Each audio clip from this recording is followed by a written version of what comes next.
नमस्कार दोस्तों, आप सभी का हमारे भक्ति एंड फन वीडियोस चैनल में स्वागत है। आज मैं आप लोग को गणाधीप संकष्टी चतुर्थी व्रत कब है, उसकी पूजा विधि, मुहूर्त, चंद्रोदय का समय और कथा सुनाने जा रही हूँ। चलिए भक्तों, श्रवण करते हैं। साल भर में 12 संकष्टी चतुर्थी होती है। अभी मार्गशीर्ष का महीना चल रहा है, जिसे अगहन मास भी कहा जाता है। मार्गशीर्ष महीने में गणाधीप संकष्टी चतुर्थी व्रत रखने का विधान है। स्कंद पुराण के अनुसार इस तिथि पर गणेश की पूजा के साथ व्रत रखने से परेशानियां दूर होती हैं, छात्रों को करियर में लाभ मिलता है। संकष्टी चतुर्थी अपने नाम स्वरूप साधक के समस्त संकटों का नाश करने वाली मानी गई है। आइए जानते हैं इस साल 2023 की मार्गशीर्ष माह की गणाधीप संकष्टी चतुर्थी की डेट, पूजा मुहूर्त और चंद्रोदय समय। मार्गशीर्ष माह में आने वाली गणाधीप संकष्टी चतुर्थी 30 नवंबर 2023 गुरुवार को है। इस दिन सूर्योदय से व्रत की शुरुआत होती है। शाम को गणपति की पूजा और रात के समय चंद्रदेव की पूजा करते हैं और उनको अर्घ अर्पित करके व्रत का पारण करते हैं।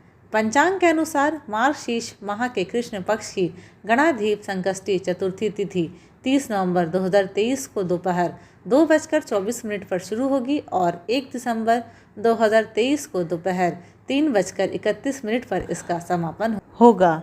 गणपति पूजा मुहूर्त सुबह 6:55 से लेकर सुबह 8:13 तक रहेगा। शाम का मुहूर्त शाम 4:05 से लेकर रात के 7:05 तक रहेगा। संकष्टी चतुर्थी का व्रत चंद्रमा को अर्घ देने के बाद ही सफल होता है। मार्गशीर्ष की गणाधीप संकष्टी चतुर्थी के दिन रात 7:54 पर चंद्रोदय होगा। चंद्रमा की पूजा से मानसिक शांति मिलती है, चंद्र दोष दूर होता है। संकष्टी चतुर्थी व्रत शादीशुदा महिलाएं पति की लंबी उम्र और सौभाग्य की कामना से करती हैं। वहीं इस व्रत के प्रताप से आर्थिक संकट दूर होता है। साथ ही संतान प्राप्ति के लिए भी इस व्रत का बड़ा महत्व है। कुंवारी कन्याएं भी अच्छा पति पाने के लिए दिन भर व्रत रखकर शाम को भगवान गणेश की पूजा करती हैं। यह व्रत सभी कष्टों का हरण करने वाला माना जाता है।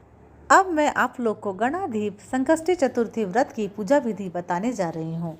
तो चलिए भक्तों, श्रवण करते हैं। सबसे पहले जो लोग गणाधीप संकष्टी चतुर्थी का व्रत रखते हैं, ब्रह्म मुहूर्त में उठकर स्नान करके पवित्र हो जाते हैं। स्नान के उपरांत स्वच्छ वस्त्र पहनने चाहिए। उसके बाद पूजा स्थल में जाकर व्रत का संकल्प लेना चाहिए।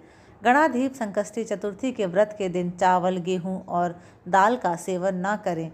यह आपके लिए आवश्यक तथा अनिवार्य नियम है। इस दिन व्रत के दौरान ब्रह्मचर्य व्रत का पालन अवश्य रूप से करें। तामसिक भोजन जैसे मांस, मदिरा का सेवन भूलकर भी न करें। इनका उपयोग इस व्रत में वर्जित माना जाता है।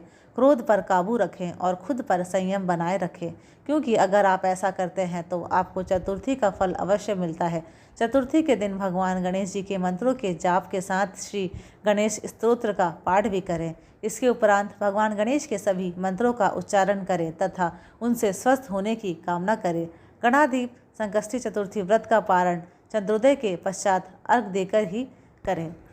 अब मैं आपको गणाधीप संकष्टी चतुर्थी की व्रत कथा सुनाने जा रही हूँ।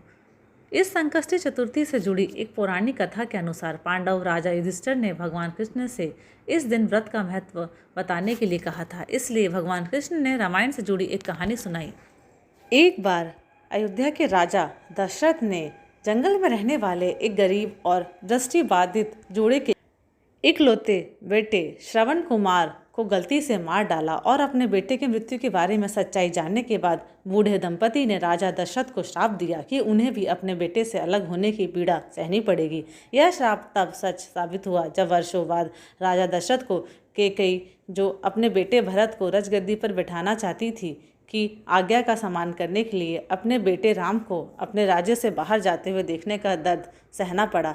एक दिन लंका के राक्षस राजा रावण ने राम और लक्ष्मण की अनुपस्थिति में सीता का अपहरण करने की योजना बनाई और वह उसे बलपूर्वक अपने राज्य में ले जाने में सफल हो गया। पंचवटी में अपने साधारण निवास में सीता को ना पाकर राम और लक्ष्मण उनकी तलाश में दक्षिण की ओर चले गए। वहां उनकी मुलाकात सुग्रीव और उनके एक मंत्री हनुमान से हुई। जैसे ही सुग्रीव की सेना ने सीता की खोज शुरू की, उनकी मुलाकात संपाति जटायु के बड़े भाई, जिन्होंने सीता को रावण से बचाने के दौरान अपनी जान गंवा दी थी, उससे हुई। दिव्य दृष्टि से संपन्न संपाति ने सुग्रीव को समुद्र पार रावण के राज्य के बारे में बताया। उन्होंने ये भी कहा कि उनके सभी सैनिकों में से केवल हनुमान के पास ही समुद्र पार करने की शक्ति थी। हालांकि जब हनुमान को आश्चर्य हुआ कि वह इस विशाल कार्य को कैसे पूरा कर सकते हैं, तो संपाति ने उन्हें संकष्टी चतुर्थी व्रत का पालन करने के लिए कहा। हनुमान ने संपाति द्वारा सुझाए गए व्रत को अत्यंत भक्ति के साथ मनाया और समुद्र पार करने में सफल रहे। और फिर शुरू हुई रावण के पतन और श्री राम की विजय की कहानी। इसलिए भगवान कृष्ण ने युधिष्ठिर को व्रत रखने के लिए कहा, ताकि वह भी अपने दुश्मनों को हरा सके और विजयी हो सके। धन्यवाद। आशा करती हूँ कि आपको मेरे वीडियोस पसंद आते हैं। अगर आपको मेरे वीडियोस पसंद आते हैं तो प्लीज़ लाइक, शेयर और सब्सक्राइब ज़रूर करें।